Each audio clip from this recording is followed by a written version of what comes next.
Speaking of the city of Providence, Rhode Island, the city council ordered an investigation into their own police department because of what you just saw.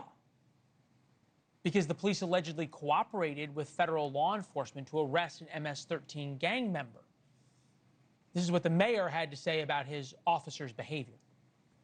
I'm interested in making sure that our community knows that Providence police are there to protect them, that they will not cooperate or serve as immigration agents, and preliminarily we believe that policy was followed in that instance, although it certainly was a jarring video that I saw. It's becoming increasingly clear sanctuary cities are not a tenable reality. The whole concept of a sanctuary city was that people who were here illegally would be able to come forward about domestic violence and other things without getting deported. Instead, now they are places where police officers get investigated for trying to get hardened criminals off the street. With us now, someone who knows a lot about this case, Democratic State Representative Charlene Lima of Rhode Island, represents an area just outside of Providence. What I think is stunning is how we are at a place, in the words of the mayor, that video was jarring because, God forbid, the Providence police are there when ICE arrests an alleged fentanyl trafficker.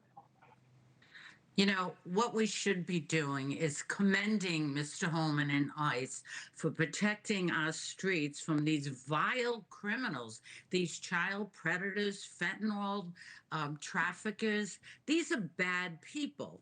And we have Mr. Holman and ICE coming in to protect our streets from these type of people, to keep our communities safer.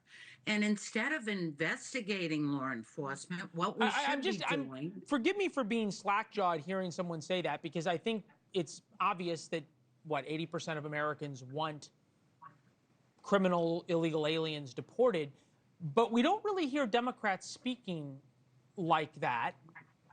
How are you allowed to do that and be part of the Democratic Party? I'm a common sense, outspoken Democrat, and I have been all 32 years of my life as I've been elected official. And I guess the people like it because they keep electing me. When they don't like it, they won't elect me anymore.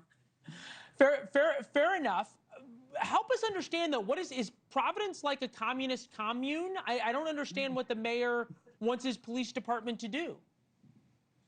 I don't get it either. He should be having, if I was mayor or governor, I would be mandating law enforcement must help ICE to keep our communities safer. In fact, there'd be penalties if they didn't help them. That's what our job is, to protect our community and keep our streets safe. I don't care if you're a Democrat or Republican or a chicken. Our job is to keep our streets safe, not be criticizing the people who are helping us. Help us understand, though, because you can't be the only common sense Democrat in Rhode Island. Is there any effort to end the sanctuary policies in Providence and in other cities in Rhode Island? Yes, there are other conservative Democrats like myself who want to use common sense. And then there's the very left wing of the party, which seems to be the noisy section that people seem to fear and to listen to because they're the noisy people. But there are a lot of people, and I would venture to say that the majority of Rhode Islanders want safe communities. Charlene, I agree with you there. We are glad that you are here. About a week ago, we offered a spot for Rhode Island State Representative Enrique Sanchez. The Nazi Gestapo ICE thugs kidnapped another of our neighbor in Providence this morning. This time on Alverson Street, the ICE thugs demanded a couple of cars that belonged to residents as well. They think they are above the law. I strongly condemn this act of terror, and I will be demanding answers and seeking action tomorrow. I'm tired of this bleep. Providence doesn't want ICE thugs in our city. Do you know this guy? I do. I know him very well, and I think that Representative Sanchez is very genuine in his feelings, but he's very misguided in thinking that he's protecting his community by protecting the criminals. He's protecting the wrong people.